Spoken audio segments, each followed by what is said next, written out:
Efficiency. तो last class में हमने अडेप्टेशन पूरा कर लिया था, जिसमें प्लांट और एनिमल अडेप्टेशन हमारा पूरा हो गया था।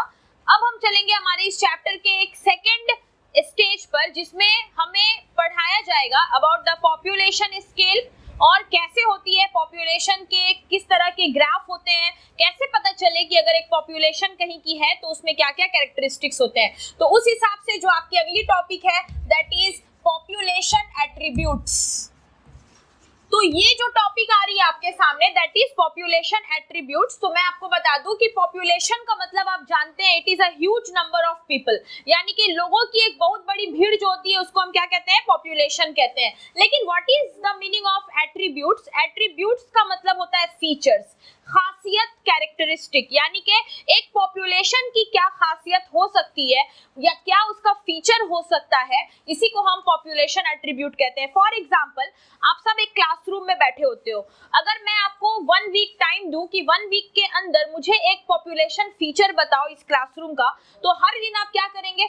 हर दिन आप daily number of students note करेंगे, टाइमिंग नोट करेंगे, उसके बाद आप नंबर ऑफ गर्ल्स नोट करेंगे, नंबर ऑफ बॉयज नोट करेंगे, और एक वीक बीतने के बाद आपका जो कंप्लीट डेटा आपने बनाया होगा that will be the population attribute. उस हिसाब से आप पॉपुलेशन के बारे में मुझे बताएंगे कि 1 वीक में ये सारे स्केल्स हुए हैं, है ना।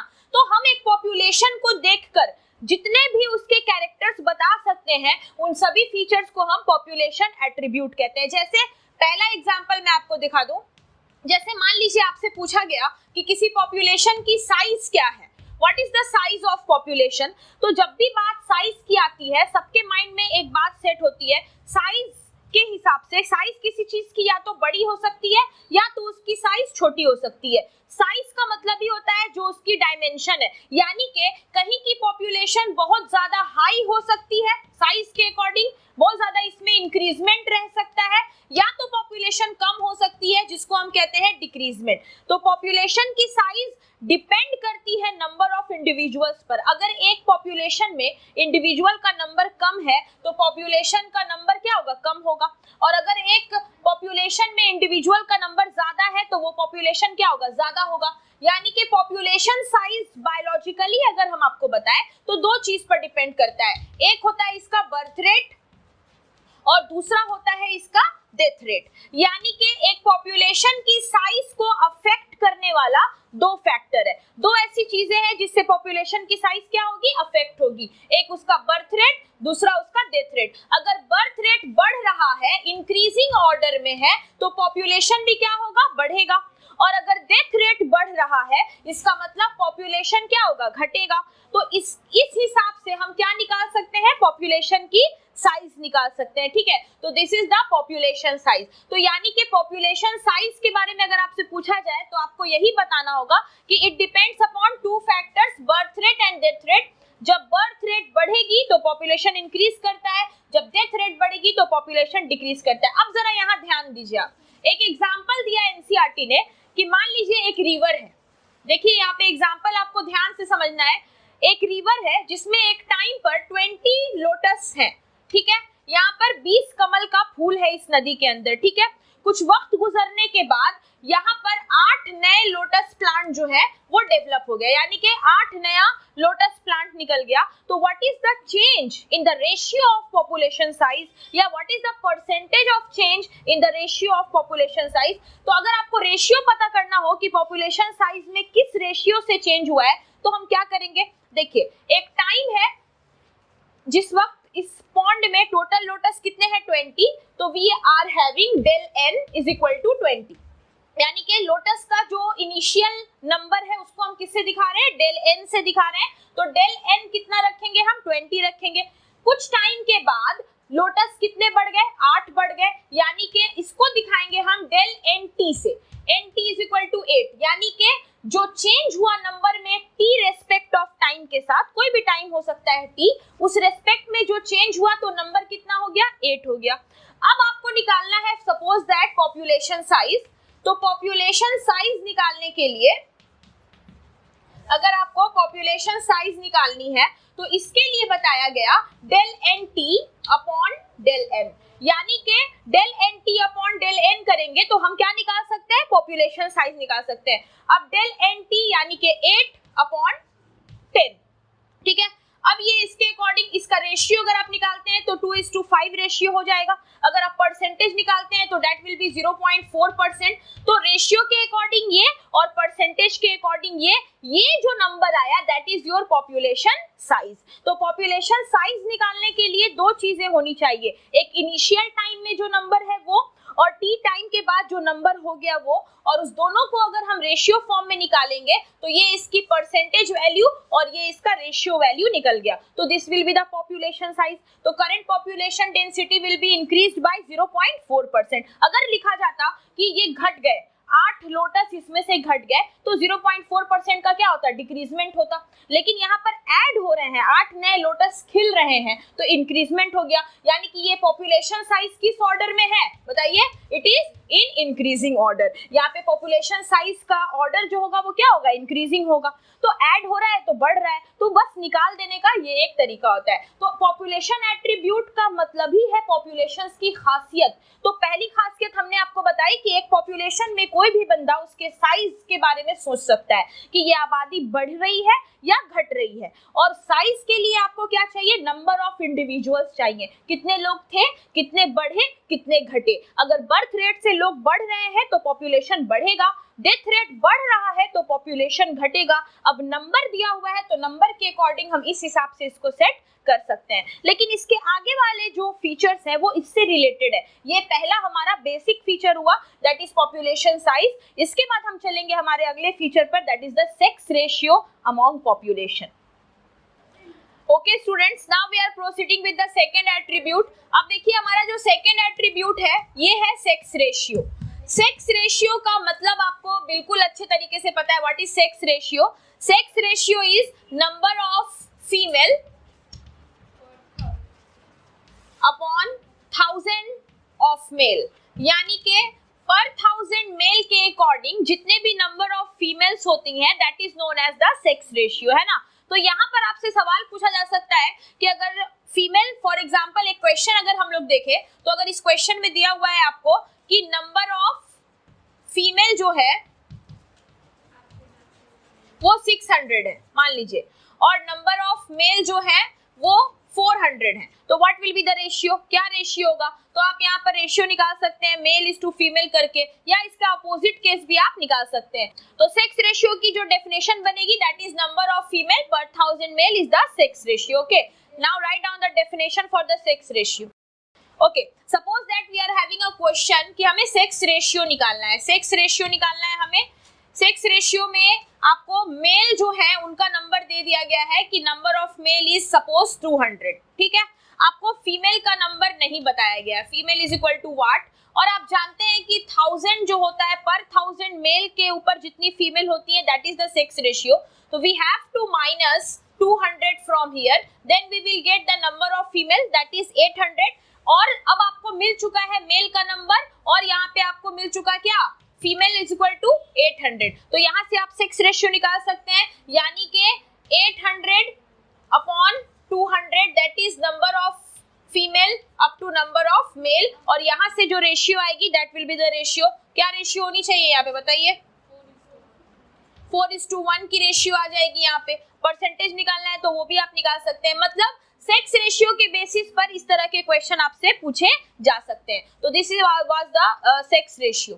अब हम आगे बढ़ते हैं, तो आगे जो हमारा नया एट्रीब्यूट जुड़ रहा है पॉपुलेशन के साथ that is very much important to know. Number 3 is population density. यहाँ पे जितने भी स्टूडेंट्स इस वीडियो को देख रहे हैं मैक्सिमम लोगों को डेंसिटी के बारे में मालूम होगा। Density is nothing, it is but mass per unit volume. Suppose कि ये एक चौक है, इस चौक को मैंने अपने हाथ पर रखा, इस चौक का जो मास है और वो जो मेरे हथेली का यानी कि मेरे पाम का जितना वॉल्यूम ये लेता है, इसी डायमेंशन को अगर हम निकाल दें तो it is known as the density. Density is nothing but it is mass per unit volume. लेकिन इस चीज को हम पॉपुलेशन के रेस्पेक्ट में कैसे निकालेंगे बताइए? चलिए बताइए, पॉपुलेशन के रेस्पेक्ट में हम कैसे निकालेंगे? पॉपुलेशन डेंसिटी क्या होगी? ठीक है। पॉपुलेशन, हाँ, number of individual per unit space या पर यूनिट एरिया अगर आप निकाल देते हैं तो then it is known as density. तो यानी कि पॉपुलेशन डेंसिटी के लिए जो फॉर्मूला लिखाया गया है, पॉपुलेशन डेंसिटी को हम किससे दिखाएंगे, डी से दिखाएंगे। डी इज इक्वल्स टू क्या हो जाएगा, number of individual per unit space,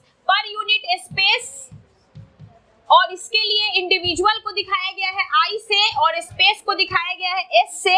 यानी कि शॉर्टली अगर आप लिखना चाहें तो आप लिख सकते हैं D is equal to I upon S, यानी कि डेंसिटी बराबर number of individual per unit space. This is the formula of population density. तो ये है आपका पॉपुलेशन डेंसिटी। अब देखिए आपसे एक कॉन्सेप्ट पूछा जाएगा यहाँ पे कि पॉपुलेशन ग्रोथ, यहाँ पे हमको क्या देखना है, सबसे इंपॉर्टेंट ग्रोथ हमेशा पॉजिटिव होगा। पॉपुलेशन का बढ़ना that is population growth. Population growth जो होता है इसके 4 फैक्टर्स होते हैं। Suppose if I am writing here that population growth, तो पॉपुलेशन ग्रोथ जो होता है ये 4 फैक्टर्स से मिलकर बना होता है। जैसे सबसे पहला फैक्टर है इसका नैटालिटी। नैटालिटी जो होती है, what is natality, it is birth rate, कितना जन्म हो रहा है, कितना बर्थ हो रहा है, दैट इज नैटालिटी। दूसरा इसका एक फैक्टर है जो इसको इन्फ्लुएंस करेगा, that is mortality. Mortality is the death rate. ये 2 फैक्टर तो आपको पहले ही बता दिया गया कि 2 चीजों पर पॉपुलेशन डिपेंड है, कितने लोग का जन्म हो रहा है, कितने लोग का डेथ हो रहा है। लेकिन इसके अलावा भी 2 फैक्टर्स हैं जो पॉपुलेशन ग्रोथ को इनहैंस भी कर सकते हैं और डिक्रीज भी कर सकते हैं। अगला जो फैक्टर है आपका दैट इज इमिग्रेशन, और दूसरा होता है emigration. Immigration it's nothing, it is inward movement. अगर कोई किसी पॉपुलेशन में आकर टेम्पोररी सेटल होकर उसका हिस्सा बन रहा है, उसकी काउंटिंग हो रही है हमारे पॉपुलेशन में फॉर अ पर्टिकुलर टाइम, कुछ वक्त के लिए ही, तो दैट इज इमिग्रेशन। लेकिन अगर किसी एक जगह के पॉपुलेशन के जो इंडिविजुअल है वो किसी दूसरी जगह चले जाते हैं, किसी दूसरी जगह माइग्रेट हो गए हैं कुछ टाइम के लिए, वहां से चले गए हैं, तो उनको हम कहते हैं एमिग्रेंट्स, दैट इज आउटवर्ड। तो देखिए यहाँ पे अगर हमें चेक करना है कि पॉपुलेशन इंक्रीज होने के लिए किस 2 चीज का बढ़ना जरूरी है, तो आपको क्या लगता है, बोलिए। अगर पॉपुलेशन बढ़े तो कौन सा 2 चीज बढ़ना चाहिए? 2 चीज जो बढ़ेगी, एक होगा बर्थ रेट बढ़ना चाहिए, दूसरा इमिग्रेशन बढ़ना चाहिए। तो ये दोनों प्लस, यानी कि बर्थ रेट बढ़ेगा और इमिग्रेशन बढ़ेगा तो ग्रोथ मॉडल ऊपर जाएगा, पॉपुलेशन बढ़ेगी। लेकिन अगर हमारा डेथ रेट और हमारा इमिग्रेशन, यानी कि ये दोनों अगर इंक्रीज कर रहा है, आपका डेथ रेट बढ़ रहा है, आपका मोर्टेलिटी रेट बढ़ रहा है और इमिग्रेशन बढ़ रहा है, इसका मतलब कि पॉपुलेशन ग्रोथ कर्व नीचे आएगा और धीरे धीरे पॉपुलेशन में क्या होगी, डिक्रीजमेंट होगी। इसको देखते हुए हमें एक लॉजिक समझाया गया that nt+1 is equals to nt plus birth plus immigration minus death plus emigration. This is the population growth equation. इसको पॉपुलेशन ग्रोथ इक्वेशन कहते हैं कि एक वक्त में t1 प्लस टाइम में जो इनिशियल पॉपुलेशन थी उसमें अगर ये चारों चीज को ऐड कर दिया जाए तो ये इसी को हम कहते हैं पॉपुलेशन इक्वेशन। इसी इक्वेशन के बेसिस पर ग्रोथ मॉडल कर्व बनाया गया है, that is the J shape model and S shape model. Most important for your board exam, direct ये क्वेश्चन आपसे पूछा जाता है, discuss the J shape and S shape model according to the growth model curve. लेकिन पहले आप ये समझ लो कि पॉपुलेशन ग्रोथ को डिटरमाइन करने के लिए कितने फैक्टर्स होने चाहिए, 4, that is birth rate, that is death rate, immigration, कितने लोग इंडिया में आपके पॉपुलेशन के साथ जुड़ रहे हैं, और एमिग्रेशन, कितने लोग टेम्पररी अपने जॉब के लिए या किसी दूसरे रीजन से इस जगह से किसी दूसरी जगह चले गए हैं, temporary outward movement, that is known as emigration. और this is the model, this is the equation of population growth model.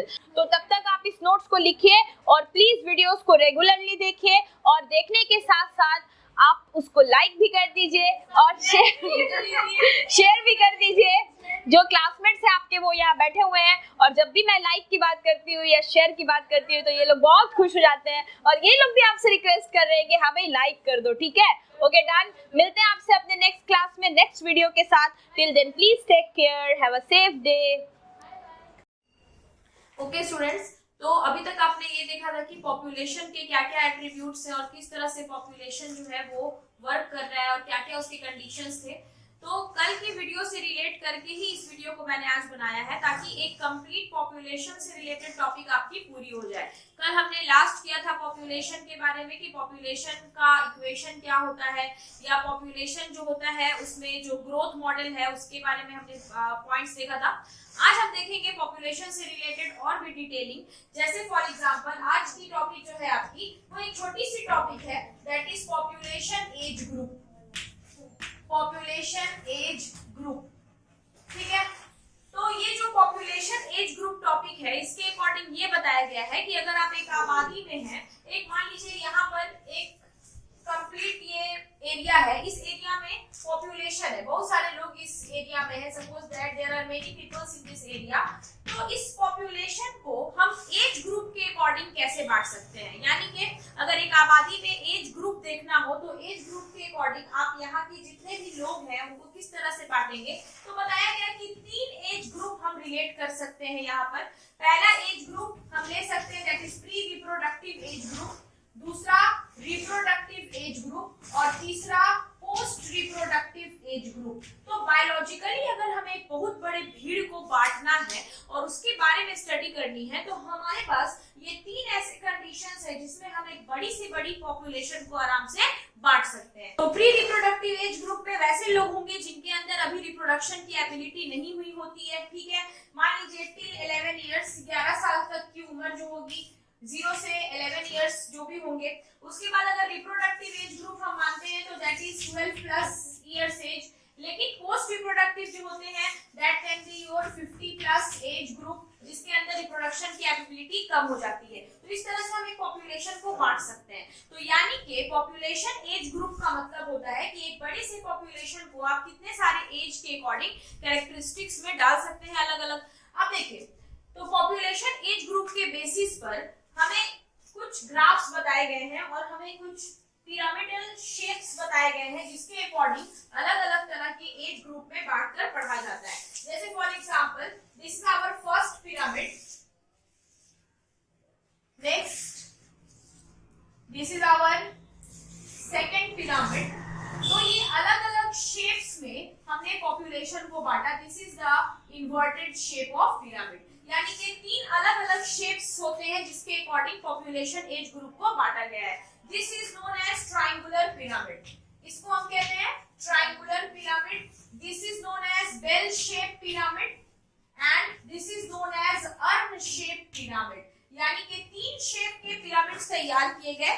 और मैं आपको बता दूं इस तीनों शेप के पिरामिड को कैरेक्टराइज किया गया है एज ग्रुप के बेसिस पर. किस बेसिस पर? Age group. तो सबसे पहले यहाँ लेते हैं हम प्री रिप्रोडक्टिव एज ग्रुप, दूसरा age second is reproductive age group and third is post reproductive age group. तो इस तीनों के हिसाब से हमने एज ग्रुप को सेट कर दिया. ओके, अब देखिए क्या होता है. अगर आपको पिरामिड की शेप दिखाई जाए और आपसे पूछा जाए कि बताइए इस तरह का पिरामिड है तो पॉपुलेशन की साइज क्या होगी, इसमें कौन से पॉपुलेशन, कौन सा एज ग्रुप सबसे ज्यादा है, तो आप आराम से समझ सकते हैं कि अगर ट्रायंगुलर पिरामिड है तो इसमें सबसे ज्यादा पॉपुलेशन किसकी है? प्री रिप्रोडक्टिव एज वालों की. उसके बाद किसकी है? रिप्रोडक्टिव. और सबसे कम किसकी है? Post reproductive. इसका मतलब सीधी सीधी बात समझ में आती है कि इस तरह का पिरामिड अगर बन रहा है तो पॉपुलेशन का साइज जो होगा वो क्या करेगा? इंक्रीज करेगा,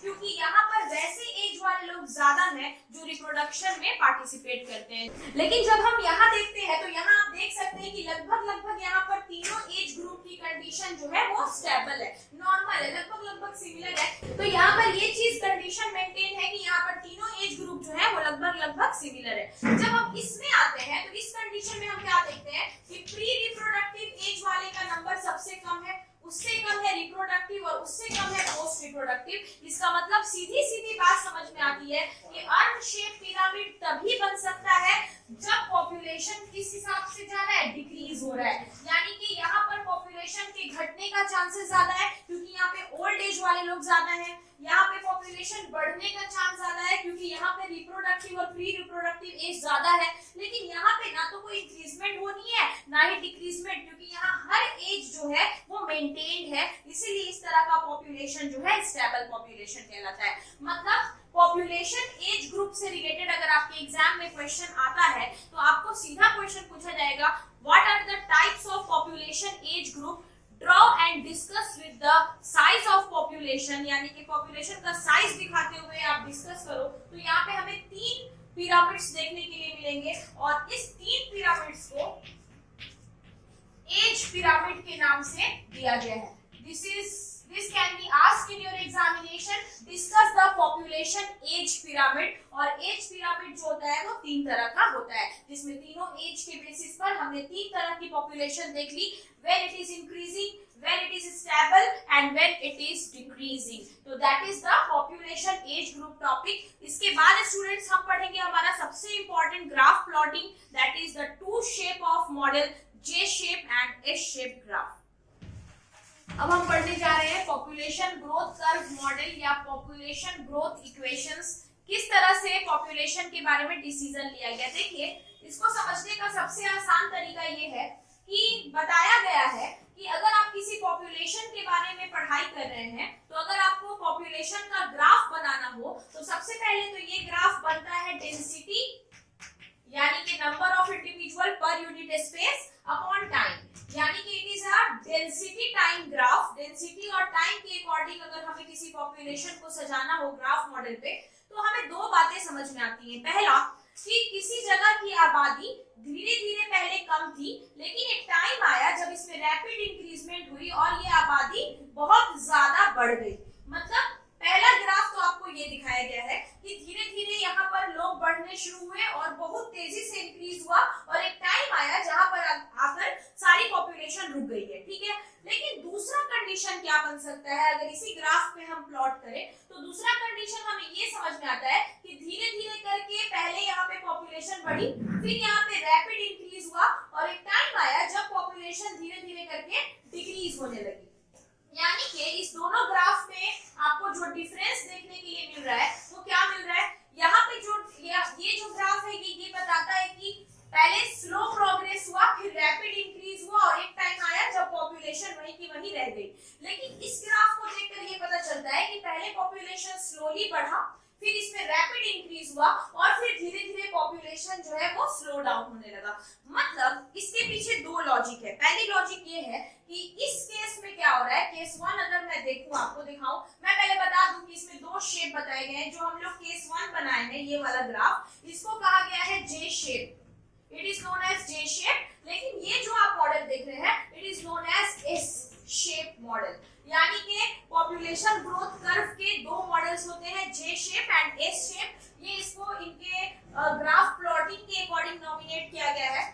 अब देखिए, जे शेप को देखकर ये लग रहा है कि शुरू में आबादी कम रही है लेकिन खाने का सोर्स वगैरह मिला, फूड वगैरह मिला और आबादी तेजी से बढ़ी, लेकिन अचानक यहाँ पर एक पॉपुलेशन रुक गई। रुकने की वजह भी आपको बताई जाएगी। लेकिन यहाँ आप क्या देख रहे हैं कि शुरुआत में जब सोर्स है फूड का, जब रहने की जगह है, तो धीरे धीरे आबादी इंक्रीज कर रही है। लेकिन आबादी इतनी ज्यादा इंक्रीज कर गई कि जो सोर्स था खाने का या रहने की जो जगह थी वो अब लिमिटेड हो गई है। यानी कि लोग बढ़ रहे हैं लेकिन फूड और शेल्टर उतना का उतना ही है, तो धीरे धीरे लोगों की जनसंख्या कम हो जाएगी। बहुत लोग हैं जिनको फूड नहीं मिल पाएगा, बहुत लोग हैं जिनको शेल्टर नहीं मिल पाएगा, तो उनका डेथ रेट बढ़ेगा, जिसकी वजह से धीरे धीरे पॉपुलेशन जो रेट है वो कम हो रहा है। यानी कि इस केस में और इस केस में मैं अगर आपको फेज वाइज बताऊं तो इस जे शेप मॉडल में हम 2 फेज देख रहे हैं। पहला फेज जिसको कहा गया है लैग फेज।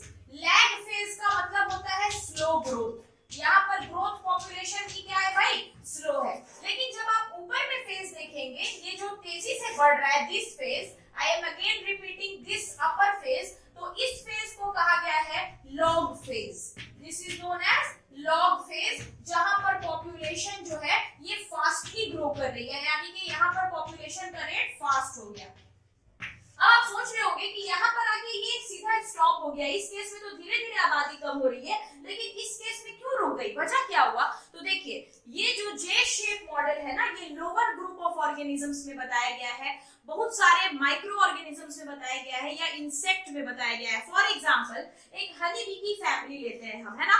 हनी बी सबसे पहले एक छोटा सा हाइव बनाती है, उसमें कम हनी बीज रहती हैं, धीरे धीरे उनके हाइव बड़े होते हैं और नंबर ऑफ हनी बी भी इंक्रीज करता है, वो एग लेइंग करती है, वर्कर बीज बढ़ती है, उसमें बहुत बड़ा उसका घर हो जाता है, उसका जो हाइव है वो बहुत बड़ा बना लेती है। लेकिन एक टाइम आता है जब उनका प्रे हो जाता है, यानी कि जब उनका प्रीडेटर अटैक होता है उन पर, हम क्या करते हैं, या तो उनके हाइव को खत्म करने के लिए हम उसमें आग वगैरह लगाकर उसको हटा देते हैं, या फिर उसके हाइव का पूरा यूज कर लिया जाता है, उनकी कॉलोनी से शहद बना लिया जाता है, हनी बना ली जाती है, मतलब एट अ टाइम एक ही बार में उनकी पूरी फैमिली जो होती है, पूरी स्पीसीज जो होती है वो डायरेक्ट डिस्ट्रॉय कर दी जाती है। तो this phase is the destroying phase. कई जगह पर आराम से बहुत अच्छी आबादी है, बहुत तेजी से इंक्रीजमेंट हो रही है, मान लीजिए कोई नेचुरल कैलेमिटीज, कोई नेचुरल डिजास्टर वहां पर हो गया, जैसे अर्थक्वेक का आना, तो अचानक से सारी की सारी आबादी जो है वो वहां पे डिस्ट्रॉय हो गई,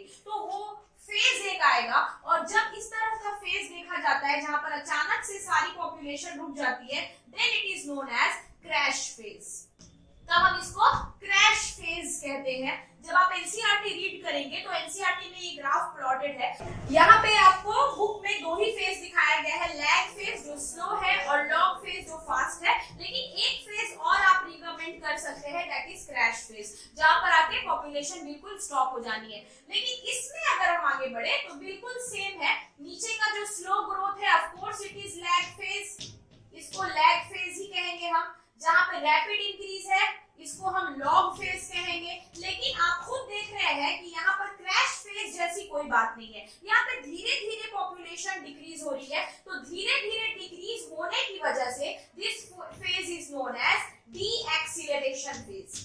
इसको हम क्या कहेंगे? Deceleration phase. यहाँ पर डी एक्सीलरेशन हो रहा है, यानी कि तेज स्पीड जो है वो धीरे धीरे कम हो रही है, और यहाँ आकर एक और कैरेक्टरिस्टिक्स नया शामिल होता है कि यहाँ पर धीरे धीरे इतनी कम हो जाएगी आबादी कि सिर्फ कुछ ही लोग बचेंगे जो अपनी सर्वाइवल बड़ा मुश्किल से कर रहे होंगे, जितना बचा कुचा खाना है या जगह है उसी में वो जो भी मुश्किल से सरवाइव कर रहे होंगे। तो यहाँ जो कंडीशन आ जाती है, आखिरी में यहाँ जो कंडीशन आएगी, जो बचे कुचे कुछ लोग बचते हैं, इसको हमने के से दिखाया है, आगे आप पढ़ेंगे। के इज कैरिंग कैपेसिटी, के इज कैरिंग कैपेसिटी। और मैं आपको फिर से रिमाइंड कर दूं, कैरिंग कैपेसिटी का मतलब होता है वो बची कुची आबादी जो धीरे धीरे करके एक एक करके डैमेज हो रही है या खत्म हो रही है, क्योंकि थोड़ा बहुत खाना बचा हुआ है या शेल्टर या रिसोर्स बचा हुआ है, लिमिटेड हो चुका है, वो जो भी ऑर्गेनिजम्स बचे हुए हैं वो बहुत टफ टाइम में अपना सर्वाइवल कर रहे हैं, तो उस बची कुची आबादी को कहा गया है के, दैट इज कैरिंग कैपेसिटी। तो दिस इज द ग्राफ। अब मैं आपको इसी ग्राफ पर बता दूं कि इस ग्राफ का इक्वेशन हमने क्या बनाया है, एक डिफरेंशिएट करते हुए हम आगे बढ़ते हैं। फॉर एग्जांपल ये जो जे शेप ग्राफ है इसको एक्सपोनेंशियल कहा जाता है, you can maintain here that it is known as exponential. और ये जो हमारा एस शेप ग्राफ है ना, इस एस शेप ग्राफ को हम लोग सिग्मोइड या लॉजिस्टिक ग्राफ भी कहते हैं, it is also known as sigmoid और लॉजिस्टिक ग्राफ। ठीक है, अगर मैं आपको एक डिफरेंस करने के लिए कहूं तो आप यहाँ पे कुछ डिफरेंस तैयार कर सकते हैं, जैसे आप शेप वाइज कर सकते हैं, it is J shape, it is S shape, सबसे सिंपल वन ये है। लेकिन अगर थोड़ा सा हम लोग आगे चले तो ये देखते हैं कि जे शेप कर्व में ये पता चल रहा है कि यहाँ पे रिसोर्स अवेलेबल है जब तक, तो आबादी तेजी से बढ़ रही है, लेकिन एक टाइम आता है जब रिसोर्स जो होगा वो खत्म हो जाएगा और आबादी जो है वो भी एक क्रैश फेज में आ जाएगी। लेकिन इसमें हम देख रहे हैं कि इसमें धीरे धीरे इंक्रीज हो रहा है पर धीरे धीरे डिक्रीज हो रहा है, ठीक है ना, स्लो डिक्रीज हो रहा है, ये बात।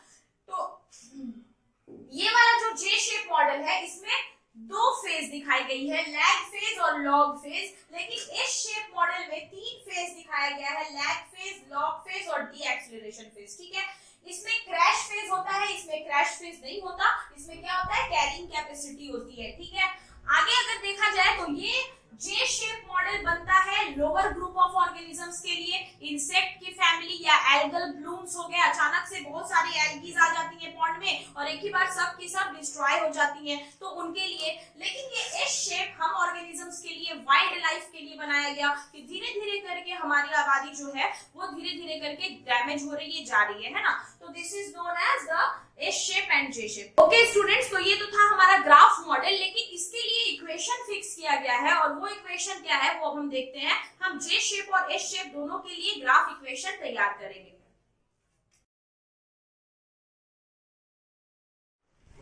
Okay students, now we are going for the equation. तो इक्वेशन को समझाने के लिए मैं आपको फिर से एक ग्राफ प्लॉट करके दिखा दूं। जब हम बात करते हैं जे शेप की, तो जे शेप का जो इक्वेशन बनाया गया है वो बनाया गया है dn/dt इक्वल्स टू rn। ठीक है, तो dn/dt क्या है? Change in density with respect to time, यानी कि डेंसिटी और टाइम के रेस्पेक्ट में जो बदलाव आएगा। फॉर एग्जांपल, अगर मान लीजिए एक साल का ये इंटरवल देखा जाए तो एक साल में जो चेंज हुआ, जितने लोग बढ़े या घटे और जितना टाइम पीरियड है, टाइम पीरियड तो एक साल का है लेकिन उसमें डेंसिटी बढ़ भी सकती है, घट भी सकती है, तो उस रेस्पेक्ट में हमने लिया है dn/dt। ओके, n जो यहाँ कैपिटल N है, it is number of individual, कितने इंडिविजुअल बढ़े हैं या कितने इंडिविजुअल घटे हैं वो। लेकिन ये r क्या है? तो r निकालने का तरीका है r equals to b minus d बताया गया है, यानी कि अगर r की वैल्यू नहीं दी होती है तो r equals to birth rate minus death rate जब हम करते हैं तो ये इक्वल्स टू r हो जाता है, यानी कि आपको बर्थ रेट दिया रहेगा, डेथ रेट दिया रहेगा, करेंट नंबर ऑफ इंडिविजुअल दिया रहेगा और आपसे पूछा जाएगा कि एक साल के बाद what will be the change in the population density. तो आप आराम से इस इक्वेशन पे प्लॉट करके इसको निकाल सकते हैं। लेकिन exactly r is equal to what? r is equal to intrinsic rate. r के लिए एक टर्म यूज किया गया है दैट इज इंट्रिंसिक रेट। तो इंट्रिंसिक रेट का मतलब क्या होता है? जैसे आप इस ग्राफ को देखिए, यहाँ पे ये स्लोली बढ़ रहा है लेकिन एक टाइम आया जब इसमें सडन इंक्रीज हो गया, तो इंट्रिंसिक रेट जो होता है it is nothing but it is rapid increase in population scale. Population के स्केल में अचानक से जो स्पीड से पॉपुलेशन बढ़ रहा है, अचानक से जो इंक्रीजमेंट हुई है, उसके लिए हमने एक फैक्टर लिया that is r is nothing, r is a factor that is known as intrinsic rate, और इसको हम आराम से बर्थ रेट और डेथ रेट के अकॉर्डिंग निकाल सकते हैं। तो this is very simple equation for the J shape model. Now we will proceed with the S shape model equation. Okay students, तो अब हम देखते हैं कि एस शेप के लिए क्या इक्वेशन तैयार किया गया है। एस शेप के लिए तैयार किया गया है dn/dt equals to rn k minus n upon k। यहाँ पे सारी चीजें आपको बिल्कुल समझ आ रही होंगी। dn/dt is again change in density with respect to time, r is the intrinsic rate, क्योंकि यहाँ पे एक टाइम आ रहा है जब यहाँ पे रैपिड इंक्रीज हो रहा है पॉपुलेशन का, n is the number of individuals currently present in the population, कितने लोग पॉपुलेशन में है वो, k यहाँ पर मैंने आपको पहले ही बता दिया था कि k is equal to carrying capacity. Carrying capacity का मतलब ही होता है the limited number of population which is being survived, मतलब उतने लोगों की संख्या जो बहुत मुश्किल से गुजारा कर रही है, जो भी बचा कुचा फूड है उसमें वो सर्वाइव कर रहे हैं, एक पॉपुलेशन में उनको ढोया जा रहा है, that is known as carrying capacity. Means वो लिमिट जहां पर आकर सोर्स, खाने पीने की चीजें, रहने की जगह सब कुछ लिमिटेड हो जाए, तो उसी को हम कैरिंग कैपेसिटी कहते हैं। यानी कि एस शेप इक्वेशन जो होगा हमारा, उसका ये कंप्लीट फॉर्म जो है वो आपको याद रखना है, that is dn/dt equals to rn k minus n upon k। तो this is the equation which is related with the S shape model. तो इस तरह से जे शेप और एस शेप के बीच का डिफरेंस और मॉडल ये सब आपने देख लिया, यानी कि हमने पॉपुलेशन एट्रीब्यूट से रिलेटेड सारे टॉपिक्स और टर्म्स को कर लिया है कंप्लीट। अब हमारे चैप्टर की लास्ट टॉपिक बची हुई है जो कि कल आपको मिल जाएगी, and that is known as population interaction, कैसे दो ऑर्गेनिज्म आपस में इंटरैक्ट होते हैं। तो प्लीज इस ग्राफ को जरूर बनाइए और डिफरेंस लिखने की कोशिश कीजिए। जो भी स्टूडेंट्स ये वीडियो देख रहे हैं, अगर उनको नोट्स चाहिए, हैंड रिटन नोट्स, तो हमारे टेलीग्राम से वो जुड़ सकते हैं। द टेलीग्राम चैनल इज आरबीसीएंस ओनली, तो आरबीसीएंस ओनली से आप जुड़ जाएं। टेलीग्राम पे आपको सारे नोट्स अवेलेबल हो जाएंगे। ओके, तो आप उस चीज को लिखेंगे और साथ साथ आप अपना नोट्स भी पूरा करते चलेंगे, ठीक है। तो मिलते हैं आपसे अपने अगली वीडियो में। Till then please take care, have a safe day, see you soon with the next video.